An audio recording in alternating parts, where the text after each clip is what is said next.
Jubilee హిల్స్లో పోటీ చేస్తున్న అభ్యర్థులలో కంటెస్టెంట్ ఆస్మా గారు కూడా ఉన్నారు. సో తన తరపున మీరు సపోర్ట్ చేయడానికి గల కారణం ఏంటి? తన తరపున సపోర్ట్ చేయడానికి కారణం ఏంటంటే ప్రధానంగా మేమంతా కూడా జియో నంబర్ 46 బాధితులం అనమాట. ఎందుకంటే ఎస్ఐ అండ్ కానిస్టేబుల్లో ఒక దొంగ జియో 46 వల్ల మాకు మెరిట్ మార్క్స్ వచ్చి కూడా మేము ఉద్యోగం కోల్పోయినాం. అదే ఈ జియోల గురించి మేము ఎక్స్ప్లెయిన్ చేయడానికి ఆ మంత్రుల వద్దకు వెళ్తే ఆ మంత్రులకు అర్థం కాక వాళ్ళు ఏమంటున్నారంటే ఈ జియో నెంబర్ 46 అంటే ఏంటిది అన్న భూమి సర్వే నెంబర్ అంటున్నారు వాళ్ళు. సో వాళ్ళకి అసలు అర్థం చేసుకునేటువంటి కెపాసిటీ లేదు, అంత కేపబిలిటీ లేదు. కాబట్టి ఆ చట్టసభల్లో ఎప్పుడైతే మనకు అసెంబ్లీ సమావేశాలు జరుగుతాయో అన్ని అంశాల పట్ల మాట్లాడుతున్నారే కానీ మా నిరుద్యోగుల గురించి ఏ ఒక్కరు కూడా నాయకుడు మాట్లాడతలేడు. అంటే మరి వీళ్ళకి నోటిఫికేషన్ ఇస్తున్నారా, సకాలంలో వాళ్ళకి జాబ్ క్యాలెండర్ ఇస్తున్నారా, మరి ఉద్యోగాలు ఎంత ఇస్తున్నారు, నిజంగా మెరిట్ అభ్యర్థికి ఆ ఉద్యోగం దక్కుతుందా అనేది ఏ ఒక్క నాయకుడు కూడా మాట్లాడే విధానం చూద్దామంటే ఏ ఒక్కరు మాట్లాడతలేరు. ప్రజలకు పరిపాలన అందిస్తున్నారంటే ప్రజల గురించి కూడా లేదు. ఈ పార్టీలు వాళ్ళని తిట్టడం, ఆ పార్టీలు వాళ్ళ ఒకరికొకరి మీద ఆరోపణ చేయడమే అయిపోతుంది. సో కాబట్టి ఇవన్నీ దృష్ట్యా మేమంతా కూడా ఆలోచన చేసినాం, ఎందుకు మన నిరుద్యోగుల నుంచి వెళ్ళి ఒకరు చట్టసభలో ఉండకూడదు అన్న క్వశ్చన్ మేము అప్పుడు మేము వేసుకున్నాం అనమాట. అప్పుడు మాకు అనిపించింది ఎస్ జూబ్లీస్లో మనకి ఎలక్షన్స్ వచ్చినాయి, ఇదంతా మన మంచిగా అనుకున్నాం మేము. సో కాబట్టి మా అన్ఎంప్లాయ్స్ నుంచి ఒకరిని మేము నామినేషన్ వేయించాలనుకున్నాము. సో ఆస్మాన్ మేము నామినేషన్ వేయించినాము. మేమంతా కూడా ఇప్పుడు రేపటి నుంచి ఇంకా 200 మంది కూడా తనకు మద్దతుగా వస్తున్నారు. కాబట్టి మా ప్రధాన అజెండా ఒకటే అన్న, జూబ్లీస్ ప్రజలు ఒకటి గమనించాలి, దయచేసి 2 సంవత్సరాలుగా ఈ ప్రభుత్వం ఏం చేయలేదు. మీరు కనుక మళ్ళీ ఆ కాంగ్రెస్ పార్టీకి ఓటేసి గెలిపిస్తే కనుక ఇంకా వాళ్ళకి అహంభావం ఎక్కువ అయ్యి పరిపాలన అసలు చేయరు వాళ్ళు. ఎస్ మనం ఎలాంటి పాలన చేయకుండా కూడా మనల్ని వీళ్ళు గెలిపిస్తున్నారు కదా, ఇంకా మనం వీళ్ళని పట్టించుకునే అవసరం లేదని చెప్పేసి వాళ్ళు ఒక్క పని కూడా చేయరు. ఆయనతో మీకు ఇక్కడ వాటర్ ఫెసిలిటీ కానీ పవర్ సప్లై కానీ ఏం జరగదు, మాకు నోటిఫికేషన్ కూడా రాదు ప్రధానంగా. సో కాబట్టి అంతా మేము రేవంత్ రెడ్డి అంటారు కదా, అంటే నేను నల్లమల్ల పులి నుంచి వచ్చిన, నల్లమల్ల అడవి నుంచి వచ్చిన అని అంటారు కదా, మరి నల్లమల్ల అడవులను ఆనుకుని ఉన్నటువంటి గ్రామీణ ప్రాంతాల నుంచి వచ్చిన వాళ్ళు మేమంతా కూడా మరి మా గురించి ఎందుకు చేస్తలేడు. మేమంతా కూడా పిహెచ్డీలు అయిపోయి కూడా ఇవాళ కోచింగ్ తీసుకుంటుంటే ఒక పూట తినగా సాయిబాబా టెంపుల్ ఒక పూట తినగా మేము చదువుకుంటుంటే మాకు నోటిఫికేషన్ చేస్తలేడు. మరి మా బాధ మేము ఎవరికి చెప్పుకోవాలి? సో ఇదంతా కూడా మీకు కూడా మాకంటే ఎక్కువ తెలుసు, ప్రజలు కూడా గమనిస్తున్నారు. కాబట్టి ఈ జూబ్లీస్లో వీళ్ళకి మనము చెంపపెట్టుగా మనం బుద్ధి చెప్తే అన్నీ కూడా సకాలంగా మంచిగా జరుగుతాయని చెప్పేసి మేము ఆ దిశగా ఇక్కడ మేము ప్రచారం సాగిస్తున్నాము. ఈ జూబ్లీస్ ఈ ఎలక్షన్ ఈ సమయంలో మేము చేయాల్సిన పని ఒకటి ఏంటంటే మేము ప్రజల వద్దకు వెళ్ళి వాళ్ళని చైతన్యం చేయాలి. ఎందుకంటే వాళ్ళకి పాపం తెలియదు. ఇప్పుడు వాళ్ళు ఏంటంటే కొంతమంది ఒక 500 రూపాయలు చేతికిస్తే ఓటేసే వాళ్ళు ఉంటారు. అంటే అందరూ అలా ఉంటారు అంటలేము, కానీ అలాంటి వాళ్ళకి మేము చైతన్యం చేస్తామన్నమాట. అమ్మ మీరు డబ్బుకు లొంగవద్దు, మీ ఓటు అనేది చాలా అమూల్యమైనది, దాన్ని మీరు డబ్బుకు అమ్ముకోవద్దు అని చెప్పేసి మేము వాళ్ళకి ఇంటింటికి వెళ్ళి కూడా చెప్తున్నాం. మాకంటే ముందు వాళ్ళే చాలా చైతన్యవంతులై వాళ్ళే చెప్తున్నారు, నాయన మేము ఎవరిని కూడా నమ్మము, ఖచ్చితంగా మేము ఓటేసి మేము గెలిపిస్తాము. మీలాంటి వాళ్ళు ఉంటే రేపటి రోజున మా పిల్లల భవిష్యత్తు బాగుంటుంది. ఇక్కడ స్కూల్ ఎల్కేజీ యూకేజీ వాళ్ళకు లక్షల ఫీజులు ఉన్నాయి, ఒక రెసిడెన్షియల్ స్కూల్స్ లేవు, బస్తీ దవాఖాన చక్కగా లేవు. మనకు కావాల్సింది విద్యా వైద్యం రెండు మంచిగా ఉంటే సరిపోతుంది. అవి ఎక్కడ నాకు కరెక్ట్గా ఉన్నాయా? లేవు. కార్పొరేట్ స్కూల్లో చదువుకునేంత స్తోమత మనకు ఉండదు, ఎందుకంటే అందరూ కూడా కటిక పేదరికం అనుభవిస్తున్న వాళ్ళంతా కూడా. కాబట్టి సో మనము ఉన్నత చదువు ఉన్నటువంటి వ్యక్తి చట్టసభలో పోతే మొత్తం సిస్టమ్ ఒకటేసారి చేంజ్ అవుతుంది అనట్లేదు, స్టెప్ బై స్టెప్ అవుతుంది. ఇప్పుడు తెలంగాణ ఉద్యమం కూడా మనం ఎప్పుడు మొదలుపెట్టినాము? 1969లో మొదలుపెట్టినాం. అప్పుడే మనం రాష్ట్రాన్ని పొందినాం అంటే లేదు. ఎప్పుడు పొందినాం? మనం 2014లో పొందినాం. అంటే ఒక మెట్టు మనం స్టార్ట్ చేస్తే అది ఖచ్చితంగా మనము అనుకునే సాధిస్తాం ఇది ఒక రోజున. కాబట్టి అది ముందు మన నుంచి మొదలు కావాలని చెప్పేసి మేమంతా కూడా కంకణం కట్టుకున్నాము. సో కాబట్టి మా మిత్రులందరూ కూడా చాలా మంచిగా మద్దతు తీసుకున్నాం. అన్న మేము 10 రోజులు ఆ లైబ్రరీ పోకున్నా పర్వాలేదు, మేము 10 రోజులు ఆ బుక్లు ముట్టుకున్నా పర్వాలేదు, కానీ మన భవిష్యత్తు కోసము, మన మార్పు కోసము, మనకు జాబ్ క్యాలెండర్ రావాలంటే మనం ఖచ్చితంగా జూబ్లీస్లో మన అన్ఎంప్లాయ్స్ని మన మద్దతు తెలపాలని చెప్పేసి మా మిత్రులందరూ కూడా రావడం జరిగింది. సో కాబట్టి ఖచ్చితంగా ప్రజలు ఇదంతా కూడా గమనిస్తున్నారు. మేము నవీన్ యాదవ్ అన్నకి మేమైతే వ్యతిరేకం కాదు. అన్న వ్యక్తిగతంగా మంచోటే కావచ్చు, కానీ అతన్ని గెలిపిస్తే జరిగే నష్టాలు 2 ఉన్నాయి. ఒకటి ఏంటంటే పరిపాలన జరగదు, ఎందుకంటే అసలు ఏం చేయకుండా కూడా గెలిపించాలంటే ఇంకా వాళ్ళైతే మొత్తానికైతే ఏం కూడా శాంక్షన్స్ కావు. అండ్ రెండోది ఏంటంటే నవీన్ యాదవ్ అన్న గెలిచినా కూడా ఆయన మంచోడు అయినప్పటికీ ఆయనకి కొంత ప్రజలకి సేవ చేయాలని అనుకున్నప్పటికీ ఆయన చేతిలో పవర్స్ ఉండవు. ఎందుకంటే మళ్ళీ అధిష్టానం మాట వినాలి, రేవంత్ రెడ్డి మాట వినాలి. మా చేతుల్లో ఎస్ మేము గెలిస్తే మా చేతుల్లో పవర్ ఉంటుంది కదా. అంటే మా వైపు పవర్ మేము వాయిస్ వినిపిస్తాం. ఇప్పుడు నేను ఇంతకుముందు ఏమని చెప్పినా మీకు, చట్టసభలో కనీసం మా నిరుద్యోగుల అంశం ఎవరు లేవనెత్తలేరు. మా బాధ అది. చట్టసభలో ఫర్ ఎగ్జాంపుల్ రేపటి నుంచి అసెంబ్లీ సమావేశం స్టార్ట్ అయింది అనుకో, మేమంతా ఏం చేస్తామంటే మేము మంత్రులకు పిఏలకు ఫోన్ చేస్తూ ఉంటాం, ఎమ్మెల్యేలకు మేము ఫోన్ చేస్తూ ఉంటాం. ఆ పిఏలకు బల్బులు బాగుంటాయి, వాళ్ళు ఫోన్ లిఫ్ట్ చేస్తారు. సార్ పక్కనున్నా కూడా సార్ లేడు చాలా బిజీగా ఉన్నాడని చెప్తారు. వాళ్ళ తోలు తీయాలి ఫస్ట్ ఈ పిఏ గాళ్ళు. సో మేము అట్లా ఫోన్ చేసి ఎమ్మెల్యేల పిఎల్ఐ మంత్రుల పిఎల్ తోలు మేము తీస్తాం ఒక రోజున. ఎందుకంటే వాళ్ళు మాత్రం మాట్లాడడానికి విల్లింగ్ ఉన్నప్పటికీ వీడే పెద్ద బాస్ లెక్క ఫీల్ అయ్యి ఫోన్ కనీసం ఇయ్యరు, మా యొక్క అంశాన్ని అక్కడ చేరదీయరు. సో కాబట్టి అసెంబ్లీలో మా గురించి మాట్లాడరా నాయన అని చెప్పేసి మేము వాళ్ళకి బతిలాడుకోవాల్సిన దౌర్భాగ్యం కూడా ఏర్పడ్డది. ఈ రాష్ట్రం ఎందుకు ఎవరి కోసం సాధించుకున్నాం? మనం మన కోసం కాదా? ఉద్యోగాలంతా పక్క రాష్ట్రాలకు ఇస్తున్నారు ఈ చవటగాళ్ళంతా కూడా. సో కాబట్టి ఒక్కొక్క పోస్ట్ని అమ్ముకుంటున్నారు. ఇదంతా ఎవరి కోసం? ఈ రాష్ట్రం సాధించుకుంది ఎవరి కోసం? మన కోసమా, పక్క రాష్ట్రాల కోసమా? సో కాబట్టి ఇవన్నీ కూడా చేయాలంటే మన తెలంగాణ బిడ్డ నుంచి మన తెలంగాణ బిడ్డలు ఎవరైనా ఒకరొకరు చట్టసభలో ఉండాలి. మన అంశాన్ని వాళ్ళు మాట్లాడతారు కాబట్టి. సో నేను ఒకటి చెప్తున్నా, ఏ పార్టీ గెలిచినా కూడా ఇక్కడ ఏం జరగదు, ప్రజల జీవితాలు అలానే ఉంటాయి. ఒక్కసారి జూబ్లీస్ని అనుకున్నా, జూబ్లీస్ అంటే చాలా అద్దాల మేడలు, చాలా మంది రిచ్ క్యాండిడేట్ అనుకున్నా. కానీ జూబ్లీస్ అంటే 10 మంది కోటీశ్వరులు, 100 మంది పేదవాళ్ళు ఉన్నారు.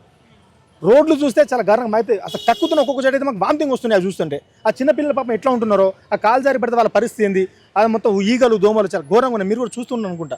సో కాబట్టి జూబ్లీస్లో ఈ పేదరికం మరి ఎందుకు ఈ 2 సంవత్సరాల నుంచి ఎందుకు చేయలేదు?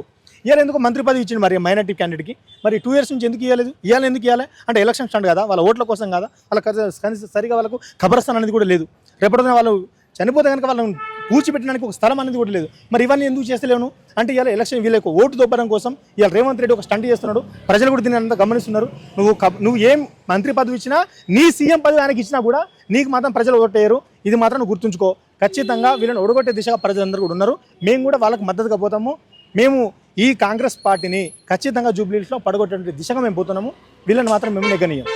బీఆర్ఎస్ పార్టీ పరిస్థితి ఏంటంటారు? అంటే మాగంటి సునీత గారు, గోపీనాథ్ గారి సింపతి అనేది ఉంటుంది, ఆమె కూడా గెలిచే అవకాశం ఉంది అని ప్రచారం కూడా గట్టిగానే చేస్తున్నారు. మరి అక్క మీరు ఈ క్వశ్చన్ నన్ను అడిగారు కాబట్టి నేను ఒక మానవత్వమైన మనిషిలాగా ఒక చెప్పాలనుకుంటున్నా.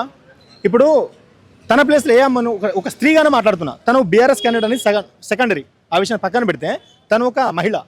సో వాళ్ళ భర్త చనిపోయాడు, పాపం చాలా బాధలో ఉంటుంది, ఎవరికైనా ఏడుపు వస్తుంది. మేము కొన్ని వీడియోలలో చూసినాము.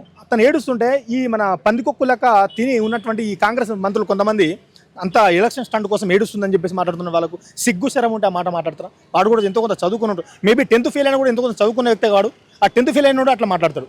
అయితే ఇట్లా ఆమె ఎక్కిరిస్తున్నారు, చాలా బాధ అనిపించింది. సో నేనేమంటున్నాను, నిజంగా కాంగ్రెస్ నాయకులు స్వభావం మంచిది అయితే, వీళ్ళకి మంచితనం మానవత్వం ఉండి ఉంటే మరి ఆమె పోటీగా వీళ్ళు నిల్చోద్ది, ఇవాళ పోటీగా నిల్చోద్దు. ఇప్పుడు ఫర్ ఎగ్జాంపుల్ ఎవరికైనా ఒక ప్రభుత్వ ఉద్యోగి చనిపోతే వాళ్ళ కొడుకు ఇచ్చే ప్రయత్నం చేస్తారు.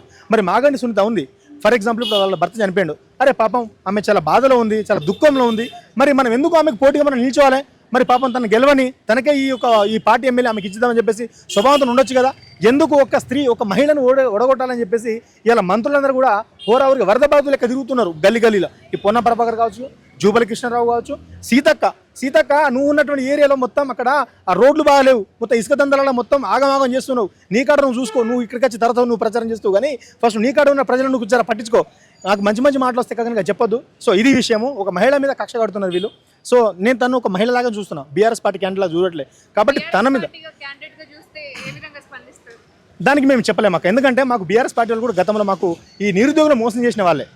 నేను అది ఉన్న మాట చెప్తాను. ఎందుకంటే ఇవాళ వాళ్ళు మాకు కూడా ఎలాంటి జీవో తీసుకోకుండా వాళ్ళకి మంచిగా కొనసాగి ఉంటే ఈ రోజున ఇక్కడ మేము ప్రచారం చేసేటువంటి అవసరం మాకు రాకపోయేది. సో కాబట్టి మాకు ఇద్దరు మాకు మోసం చేసిన వాళ్ళే, వాళ్ళకంటే ఎక్కువ మోసం చేసిన వాళ్ళు కాంగ్రెస్ నాయకులు. చాలా గజ దొంగలు వీళ్ళు. ఎందుకంటే మాకు ఒకసారి గెలిపించండి, మీరు మమ్మల్ని గెలిపించండి అని చెప్పేసి అంటే అసెంబ్లీలో అక్క మేమందరం కూడా ప్రచారం చేసిన వాళ్ళం వీళ్ళ కోసం. అన్ని నియోజకవర్గాలు తిరిగినాము, తండాలు తిరిగినాము, అందరినీ చైతన్యవంతం చేసినాము, అమ్మలక్కలు కాలు పట్టినాము.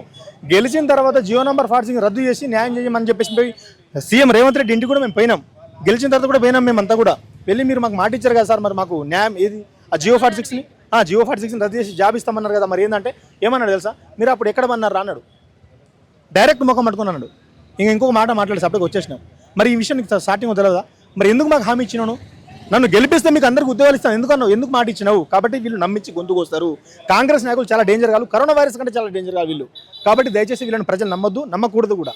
సో వీళ్ళకి కనుక మళ్ళీ మనం కనుక ఈ కాంగ్రెస్ సీట్ కనుక అప్పై చేస్తే అసలు ఇప్పుడు ఇప్పటికే ఆ సన్న బియ్యం అని చెప్పుకుంటా నూకల బియ్యం ఇస్తాడు, ఆయనతో రేషన్ బియ్యం కూడా కట్ అవుతుంది.